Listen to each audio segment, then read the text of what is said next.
जय हिंद।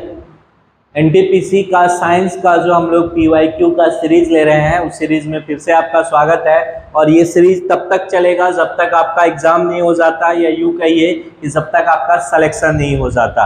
तो एनटीपीसी अगर पास करना है, निकालना है, या फिर आरआरबी, एनटीपीसी, एएलपी या ग्रुप डी, तो ये हम लोग का जो सीरीज चल रहा है इसको आप देखते रहिए, बने रहिए। चलिए, पहला सवाल है, सबसे प्रचुर मात्रा में दहनशील प्राकृतिक गैस कौन सी है? ऑप्शन है प्रोपेन, मीथेन, इथेन और ब्यूटेन। ब्यूटेन थोड़ा लिखा हुआ गलत है, इसको ठीक कर लीजिएगा।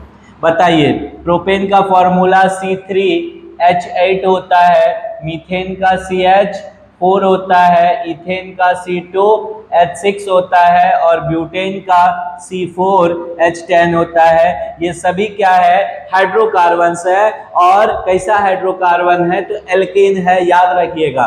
तो इसमें दहनशील तो सब है, लेकिन सबसे अच्छा का जब बात कर रहा है तो इसका आंसर क्या हो जाएगा? मीथेन हो जाएगा। क्या हो जाएगा? इस क्वेश्चन का आंसर मीथेन हो जाएगा, याद रखिएगा। अगला सवाल लीजिए, निम्नलिखित में कौन सा नियम विद्युत प्रवाह के ताप प्रवाह से जुड़ा है? ये क्वेश्चन हम लोग पीछे भी सीरीज में लिए हैं, तो हमको नहीं लगता है कि बहुत ज्यादा डिस्कस करने की जरूरत है। इसका सही आंसर हो जाएगा जूल का नियम। क्या हो जाएगा सर? जूल का नियम। जूल का नियम उस दिन लिखे भी थे, H बराबर I² RT होता है। H बराबर I² RT होता है। यह जूल के नियम विद्युत धारा और तापीय प्रभाव को बताता है। जब प्रकाश की किरण सघन से विरल माध्यम में जाती है तो वह लंब की ओर झुकेगी, सामान्य से दूर झुकती है, सीधे चली जाती है या वापस परिवर्तित हो जाती है। याद रखिएगा, जब विरल से सघन में, जब प्रकाश की किरण विरल से विरल से सघन माध्यम में जाएगी, जब प्रकाश की किरण विरल से सघन में, तब क्या होगा? अभिलंब या लंब की ओर मुड़ जाती है। किधर सर? अभिलंब की ओर मुड़ जाती है। किधर? अभिलंब की ओर मुड़ जाती है। और जबकि अगर प्रकाश की किरण सघन से, किधर से?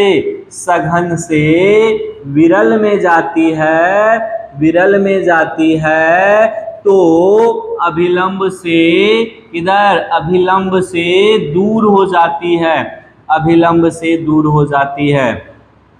दूर, जैसे देखिए, अगर ये माध्यम आपका विरल है और ये सघन है और इधर से प्रकाश की किरण आएगी, तो परावर्तन के पश्चात वह अभिलंब की ओर मुड़ जाएगी। सीधे तो जाना नहीं है, क्योंकि माध्यम चेंज हो रहा है। वहीं अगर ये माध्यम सघन है इस बार और इधर वाला माध्यम विरल है, तो क्या होगा सर? जब इधर से इधर आएगी तो ये अभिलंब है, तो इसको सीधा जाना चाहिए था, सीधा नहीं जा करके अभिलंब से दूर हट जाती है, तो सामान्य से दूर झुक जाती है। कौन सा ऑप्शन सही है? ऑप्शन नंबर बी के साथ जाना है। किस ऑप्शन के साथ जाना है? ऑप्शन नंबर बी के साथ जाना है।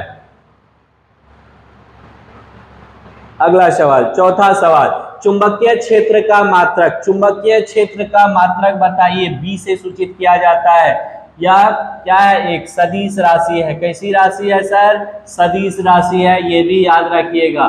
चुंबकीय क्षेत्र का मात्रक पूछ रहा है, न्यूटन नहीं होगा, क्योंकि न्यूटन किसका मात्रक होता है सर? बल का मात्रक होता है। एम्पियर किसका मात्रक होता है? विद्युत धारा का। एम्पियर किसका मात्रक होता है? विद्युत धारा का। और मीटर किसका मात्रक होता है? दूरी, लंबाई का। तो टेस्ला इसका सही आंसर है। क्या है? टेस्ला इसका सही आंसर है, याद रखिएगा। टेस्ला क्या होता है? विद्युत क्षेत्र का मात्रक होता है।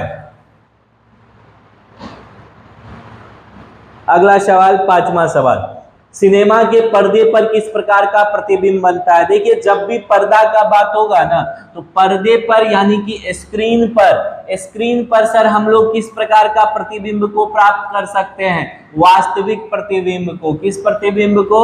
वास्तविक प्रतिबिंब को। किस प्रतिबिंब को सर? वास्तविक प्रतिबिंब को। रियल इमेज को हम लोग पर्दे पर प्राप्त कर सकते हैं। तो कौन सा इमेज हो जाएगा? रियल इमेज, यानी कि किस ऑप्शन के साथ जाना है? ऑप्शन बी के साथ जाना है। किसके साथ जाना है? ऑप्शन नंबर बी के साथ जाना है।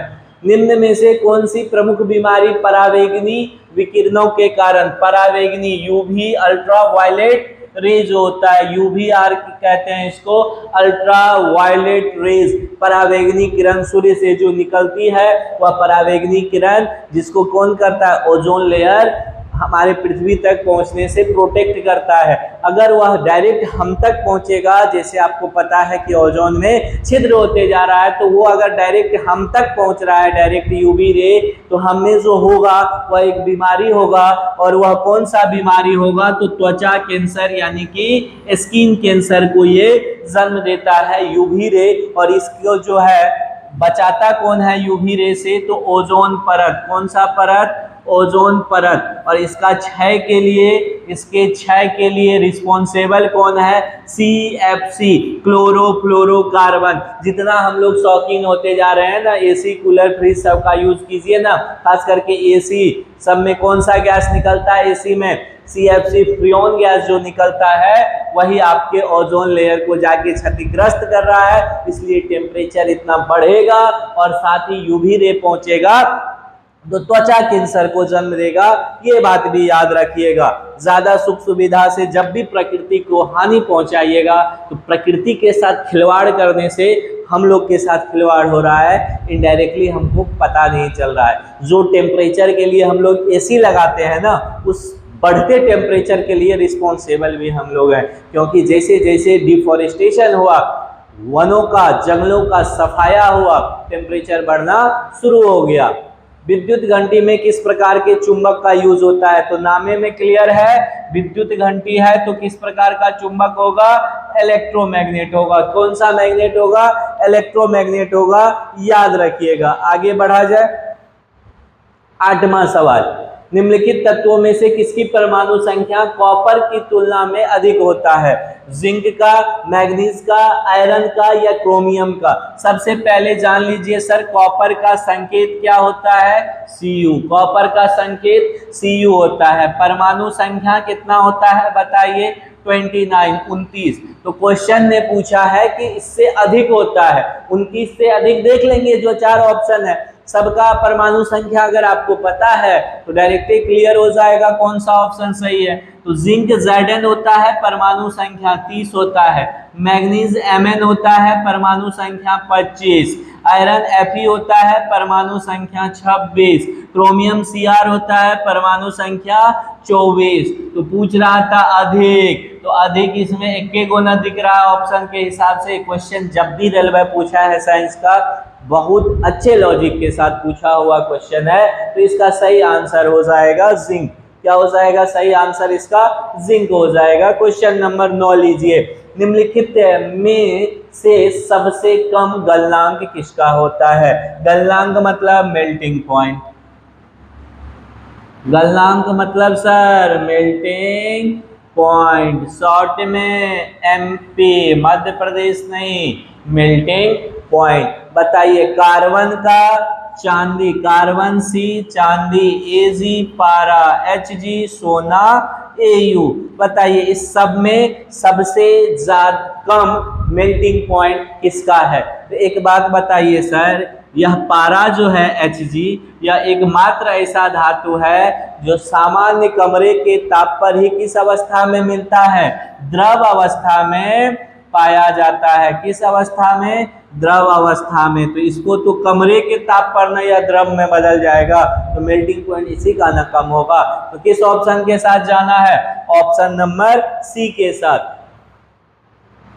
10वां सवाल लीजिए, पदार्थ की किस अवस्था में अणुओं के मध्य की दूरी न्यूनतम होगी? पदार्थ के किस अवस्था में अणुओं के मध्य की दूरी? ऑप्शन है ठोस, द्रव, गैस, प्लाज्मा।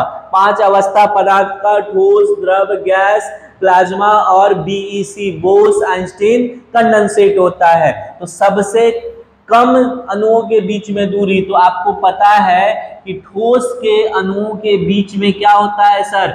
बहुत कम अंतराण्विक स्थान होता है। इसीलिए ठोस के अणुओं के बीच अधिक अंतराण्विक बल लगता है। तो ठोस के अणु के बीच के का स्थान, जिसको अंतराण्विक स्थान कहते हैं, जो जितना मजबूत रहेगा, जो फैमिली, जो व्यक्ति जितना ज़्यादा मजबूत है, उसके अंदर का बीच का गैप कम होगा, इसीलिए तो वो मजबूत है। जैसे जैसे गैप बढ़ेगा वह कमजोर होते जाएगा, और मजबूत है अर्थात ठोस है तो गैप क्या है, कम है, यानी अणुओं के मध्य की दूरी क्या है, न्यूनतम। किसमें, ठोस में। ठोस मतलब सॉलिड में। किसमें सर, सॉलिड में। उससे ज्यादा थोड़ा सा द्रव और फिर गैस में होता है। तो ये 10 महत्वपूर्ण क्वेश्चन थे जिसको हम लोग धज्जी उड़ाए। कल संडे है, कल का जो हमारा टॉपिक रहने वाला है, जितने प्रश्न अभी तक किए हैं सबको एक साथ लेकर के आएंगे मैराथन के फॉर्म में। मिलते हैं पुनः, बहुत बहुत धन्यवाद।